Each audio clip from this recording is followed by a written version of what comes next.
The maid knocked on the door. There was no answer. She hesitated for a moment, then opened the door and said, "Excuse me, I want to change the bath towels." She stepped into the room and was immediately faced with a lifeless body sprawled across the bed. Shocked, she screamed and ran out. A short while later, at the Sector 2 Police Department, the phone rang. "Sector 2 Police Department, how can I help?" "Hello, sir. This is the manager of the Grand Hotel. I'm calling to inform you that we have found a lifeless woman in one of our rooms." Not much time passed before a man accompanied by 2 police officers entered the hotel.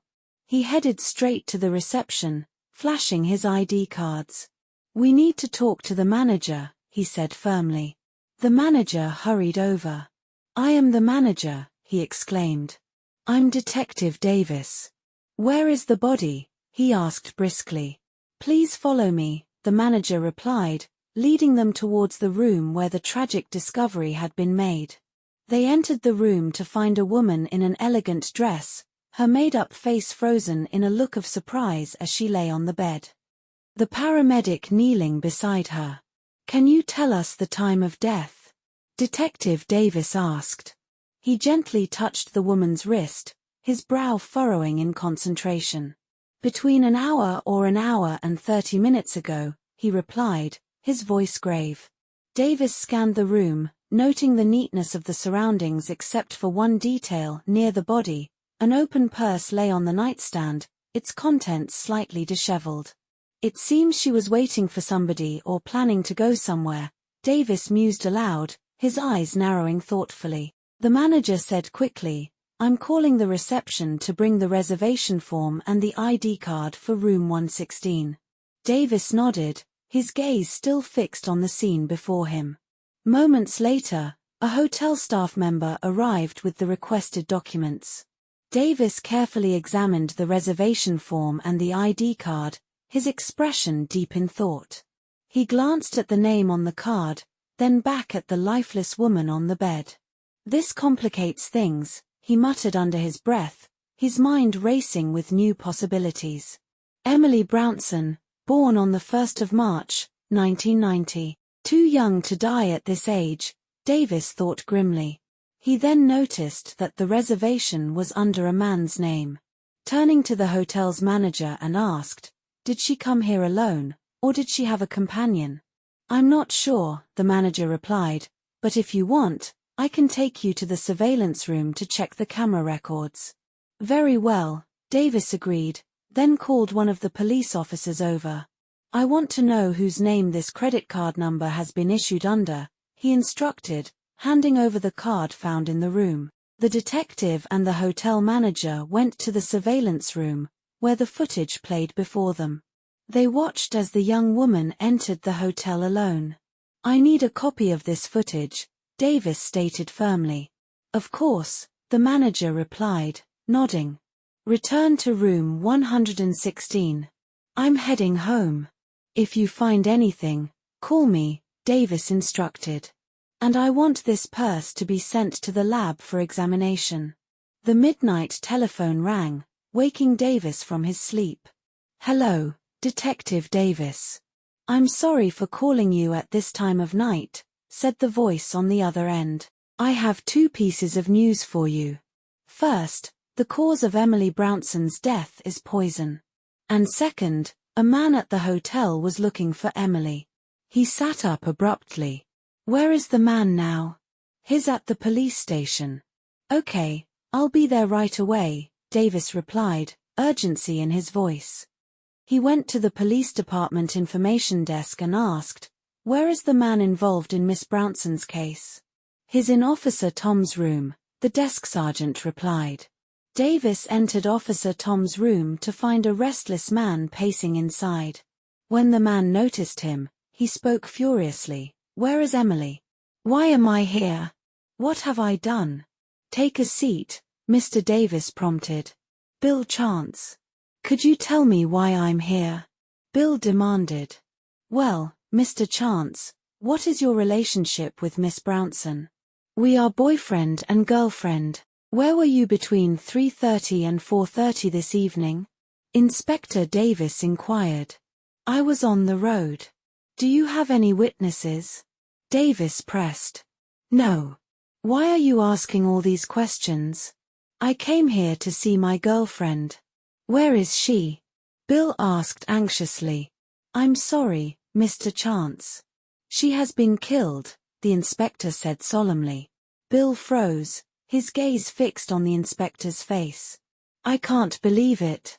Who could do such a thing to her? Did she have any enemy?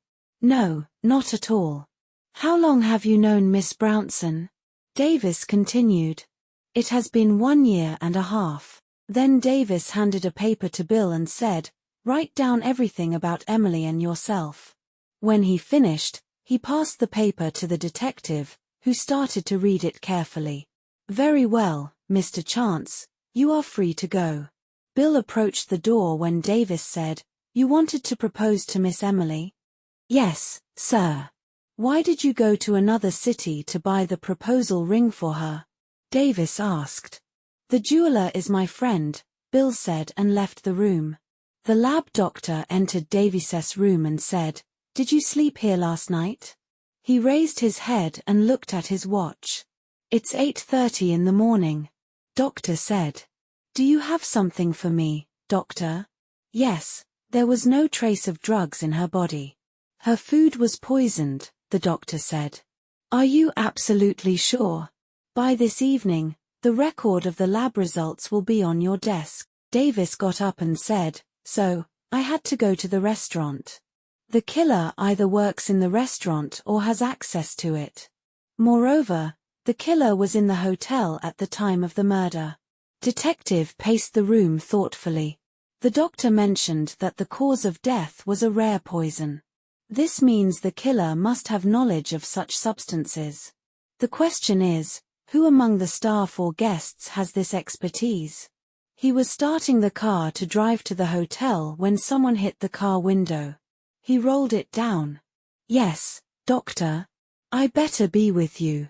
The doctor said. Hello, Detective Davis, the hotel manager said. Are all the hotel staff working today? Asked Davis. All workers are here except for one. Well, before I interrogate them, I'd like to see the video of the kitchen during the pre-ordering of food and when the food was ordered. By the way, I want to know what Miss Emily ordered and who made her food. The hotel manager called one of the staff and said something to him. The hotel employee came back and handed the hotel manager a sheet.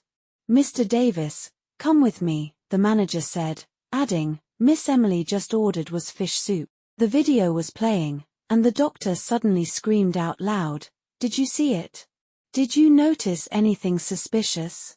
I didn't see anything but a busy kitchen with a lot of orders, Davis replied. Please play the film back and put it in slow motion. How well did she change the knives? Then he turned to the hotel manager. Bring her here. Gina hasn't been at work for days because of boredom. How long has she been working here? The hotel manager replied, Not long. I want all her details and her home address. Okay. Doctor, are you coming with me or going back to the office? Of course, I'll come with you. The case is rather sensitive. Davis took the address and went to Gina's house. Near a house, the car stopped. The doctor said, Are you sure the address is correct? Yes, the address is correct and we're facing a wise assassin. It is an abandoned house. The doctor said, it was known that she had worked on the murder plot. Davis stared at the abandoned house, searching for answers to his questions, which the doctor said could be easily found by the killer's name and surname. We're dealing with a clever killer. I'm sure all her information is fake. I have to start with the Emily family, he thought. The woman was staring at her daughter's picture when the sound of the doorbell made her look at her husband. I'll open the door now, the man told his wife. Good day, this is Detective Davis. Here you go, Mr. Davis. I'm so sorry for the lost. I came here to help you arrest the offender as soon as possible. How can we help? Emily's father asked. Was Emily ever threatened or hostile? Our daughter was very kind, not hostile, her father replied. What about friends? She had only a few friends. How did she spend her weekends? She came here to me and her mother. Do you have a picture of her friends? Come with me, Emily's father said. The detective and Emily's father went to a table where Davis started looking for a card. He found it, took it, and put it in his pocket. My daughter always saved her photos here, Emily's father mentioned. He grabbed a USB drive and continued his search. Davis left Emily's parents' home and headed to the World Insurance Company.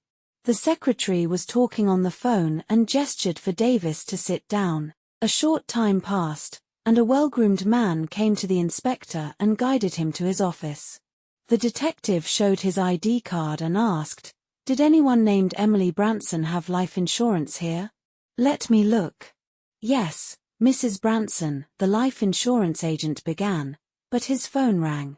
"Yes, this is the World Insurance Office. Mr. Young, your insurance is ready. I'll send your documents to the address you gave me." Then he turned to the Davis, "I'm sorry, just a moment," and changed the address of the customer, whispering the new address under his breath, and Davis tried to memorize it. He was standing outside the insurance department when a car stopped in front of him. He got in the car and told the driver, "Go to this address and report whatever you see." It was almost dark. Davis sat in the car and asked, "Did you see anything suspicious?" Suddenly, the door opened, a car came out of the garage, and a middle-aged woman drove past them in a speeding car. Davis quickly got out of the car, got into his own car, and followed the woman's car. The woman left the city, parked her car next to a country house, and went inside. "I'm Detective Davis. Send some police officers to the address." He was waiting for the cops when his phone rang. "It seems Young wants to go on a trip. Keep him. I'll be back now." Young happily sat in the car and thought about his week-long trip. "Mr. Young, please get out," someone said, showing him a card. "Why?" Young asked. Davis came forward and said, "To save your life." "I don't understand what you mean," said Young, completely confused. "Gina," Young interrupted Davis, "Gina has nothing to do with me. She worked in the kitchen of the hotel for a few days, and I know her to that extent." "Mr. Young, you've designated Charlotte, Jenna, as your life insurance beneficiary, correct?" Davis asked and continued, "As poor Emily thought, Charlotte is her best friend and has been designated as her life insurance beneficiary. Is Charlotte the same as Gina? And is Charlotte the friend of the woman who died in the hotel?" the hotel chef asked. "Yes, and she was waiting for you with the poisoned drink in the country house." He smiled and continued, "Of course, she is now in the police car." Young asked, "But how?" "She used silicone masks for her crimes to avoid being recognizable."